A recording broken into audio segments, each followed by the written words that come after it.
क्या middle east की बिसात पर अमेरिका का सबसे बड़ा दांव फेल हो चुका है। एक तरफ डोनाल्ड ट्रंप जो 15 सूत्री पीस प्लान को अपनी सबसे बड़ी कूटनीतिक जीत बता रहे हैं, इसको लेकर वो ढिंढोरा पीट रहे हैं, और दूसरी तरफ है इजराइल के प्रधानमंत्री बेंजामिन नेतन्याहू, जिन्होंने सीधे वॉशिंगटन की आंखों में आंखें डालकर कह दिया है कि नो कॉम्प्रोमाइज। देखिए, आज के वीडियो में हम सिर्फ युद्ध की नहीं बल्कि उस पर्दे के पीछे की राजनीति की भी बात करेंगे, जहां दुनिया का सबसे ताकतवर देश अपनी ही सबसे करीबी सहयोगी को युद्ध रोकने के लिए मना नहीं पा रहा है। यानी अमेरिका इजराइल को मना नहीं पा रहा है कि भैया आप युद्ध रोक दीजिए, क्योंकि इजराइल मानने को तैयार नहीं है। आखिर इजराइल की असली रणनीति क्या है, आइए इसको विस्तार से इस वीडियो में समझते हैं। लास्ट तक जरूर देखिएगा। नमस्कार, आपके साथ मैं पल्लवी रविंद्र सिंह। देखिए, एक तरफ युद्ध की आग है और दूसरी तरफ है कूटनीति के मेज पर रखे शांति के प्रस्ताव। लेकिन जब बात गाजा की हो तो शांति का रास्ता कभी भी आसान नजर नहीं आता। दशकों पुरानी लड़ाई है ये, तो इतनी आसानी से कैसे ये मामला पूरा शांत हो सकता है, ये इजराइल कह रहा है। देखिए, आज की सबसे बड़ी खबर है यही है कि अमेरिका और इजराइल के बीच से आ रही है एक टकराव की, एक ऐसा टकराव जिसने दुनिया भर के कूटनीतिक हलकों में हलचल को तेज कर दिया है।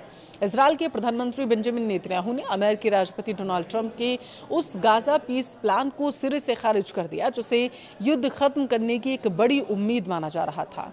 ट्रंप प्रशासन ने गाजा को लेकर 15 सूत्री बोर्ड ऑफ पीस योजना का प्रस्ताव रखा था, लेकिन नेतन्याहू का जवाब साफ और बेहद ही सख्त है। जब तक हमास पूरी तरीके से खत्म नहीं हो जाता, इजरायली सेना पीछे नहीं हटेगी। आखिर ट्रंप के इस 15 सूत्री प्लान में ऐसा क्या था जिसे इजराइल ने ठुकरा दिया है? नेतन्याहू की असली मांगे आखिर क्या है, और इस पूरे संघर्ष का वह ऐतिहासिक सच क्या है जो माना जा रहा है कि 1948 से आज तक लगातार सुलग रहा है? ये सवाल लोग सोशल मीडिया पर तेजी से सर्च कर रहे हैं। इनका जवाब जानना आपके लिए भी बेहद ज़रूरी है। सबसे पहले बात करते हैं कि इजराइल का स्टैंड आखिर क्या है इस पूरे मामले को लेकर के। वो चाहता क्या है, उसकी मंशा क्या है? इजरायली मीडिया के हवाले से जो खबरें आ रही हैं वो इजराइल के कड़े इरादों को फिलहाल के लिए दर्शा रही हैं। नेतन्याहू ने अमेरिकी शांति प्रस्ताव पर प्रतिक्रिया देते हुए साफ शब्दों में कहा कि उनका लक्ष्य हमास को सिर्फ कमज़ोर करना नहीं है। इस बयान के मायने देखिए बहुत गहरे माने जा रहे हैं। इजराइल यह स्पष्ट कर चुका है कि कोई भी ऐसा समझौता जो हमास को गाजा में दोबारा सिर उठाने का मौका दे, उसे मंजूर नहीं किया जाएगा। नेतन्याहू ने दरअसल शर्त रखी है कि हमास को पूरी तरीके से हथियार डालने ही होंगे। जब तक ऐसा नहीं होता, इजरायली रक्षा बल यानी कि आईडीएफ गाजा पट्टी से 1 इंच भी पीछे नहीं हटेगा। हालांकि ऐसा नहीं है कि अमेरिका और इजराइल के बीच बातचीत के सारे दरवाजे बंद होते नजर आ रहे हैं। इजराइल के पीएम ने खुद ही यह पुष्टि की है कि वॉशिंगटन के साथ उनकी बातचीत लगातार जारी है। ट्रंप प्रशासन की कुछ बातों और योजनाओं से इजराइल सहमत है, लेकिन युद्ध विराम और सेना की वापसी के मुद्दे पर उनके बीच गहरी असहमति है। इजराइल को डर है दरअसल कि जल्दबाजी में किया गया कोई भी पीस प्लान भविष्य में 7 अक्टूबर जैसे किसी दूसरे हमले की नींव रख सकता है। और इस पूरी देखिए कूटनीतिक रस्साकसी के केंद्र में एक अहम बैठक है जो पिछले हफ्ते हुई थी। अंतर्राष्ट्रीय न्यूज़ नेटवर्क अल जजीरा की रिपोर्ट के मुताबिक अमेरिका के नेतृत्व वाले बोर्ड ऑफ पीस के डायरेक्टर निकोले जो है, उन्होंने पिछले हफ्ते प्रधानमंत्री बेंजामिन नेतन्याहू से मुलाकात की थी। यह मुलाकात देखिए बेहद तनावपूर्ण रही थी और ये बेहद अहम भी मानी जा रही है। इस मीटिंग के बाद बोर्ड ने जो बयान जारी किया वह सीधे तौर पर इजराइल की शर्तों को दर्शा रहा है। बोर्ड ने स्पष्ट किया है कि गाजा से इजरायली सेना की वापसी तभी संभव है जब हमास के हथियार पूरी तरीके से जब्त कर लिए जाएंगे।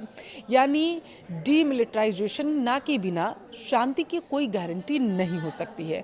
लेकिन यह एक विरोधाभास भी हमें देखने को मिल रहा है। एक तरफ नेतन्याहू इतने सख्त हैं, तो वहीं दूसरी तरफ राष्ट्रपति डोनाल्ड ट्रंप के दावे बिल्कुल अलग कहानी बयां करते नजर आ रहे हैं। पिछले ही महीने ट्रंप ने दुनिया के सामने दरअसल एक घोषणा की थी। उन्हें गाजा युद्ध खत्म करने की दिशा में एक बड़ी कामयाबी मिली है। उनका दावा था कि इस 15 सूत्री योजना पर इजराइल और हमास ने पिछले साल ही सहमति जता दी थी।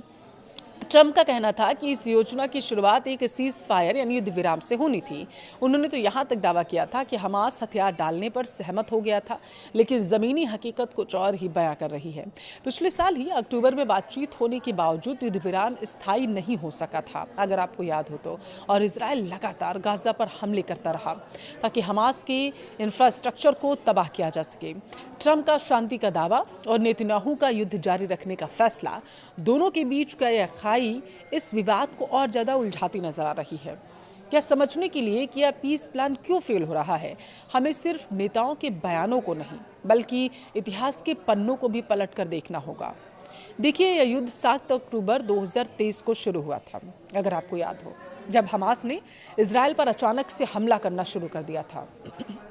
हमास, जो पिछले लगभग 2 दशकों से गाजा पर शासन कर रहा था, उसने इजराइल की सुरक्षा व्यवस्था को भेद दिया था और इस हमले के जवाब में इजराइल ने हमास को जड़ से खत्म करने की कसम खा ली थी। लेकिन क्या यह विवाद सिर्फ 7 अक्टूबर का था? अगर आप ऐसे सोच रहे हैं तो जवाब है नहीं।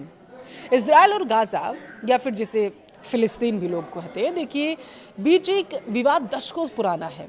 इसके केंद्र में मुख्य रूप से 3 चीजें हैं: जमीन का अधिकार, संप्रभुता, सुरक्षा। अगर हम ऐतिहासिक आधारों को देखें तो इसकी सबसे गहरी जड़ें जो है वो 1948 में जाकर मिलती हैं। 1948 में जब इजराइल की स्थापना हुई थी, तब वहाँ पहला अरब इजराइल युद्ध हुआ था।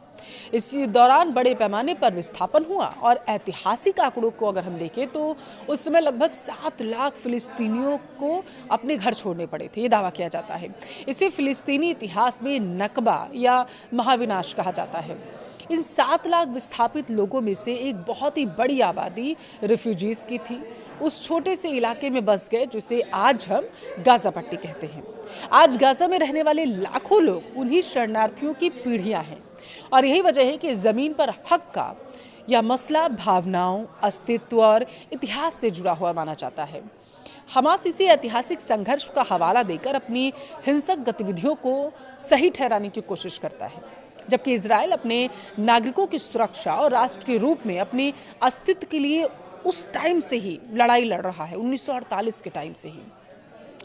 आज हालात एक डेडलॉक यानी गतिरोध पर पहुंच चुके हैं। ट्रंप प्रशासन का 15 सूत्री बोर्ड ऑफ पीस प्लान एक महत्वाकांक्षी योजना जरूर है, लेकिन यह जमीनी हकीकत की जटिलताओं को सुलझाने में फिलहाल नाकाम दिख रही है। एक तरफ अमेरिका है जो इस युद्ध को जल्द से जल्द खत्म कर मिडिल ईस्ट में स्थिरता चाहता है, शांति चाहता है। हालांकि बयान से तो यही पता चल रहा है कि अमेरिका यही चाहता है, लेकिन उसकी मंशा हर बार बदलती है।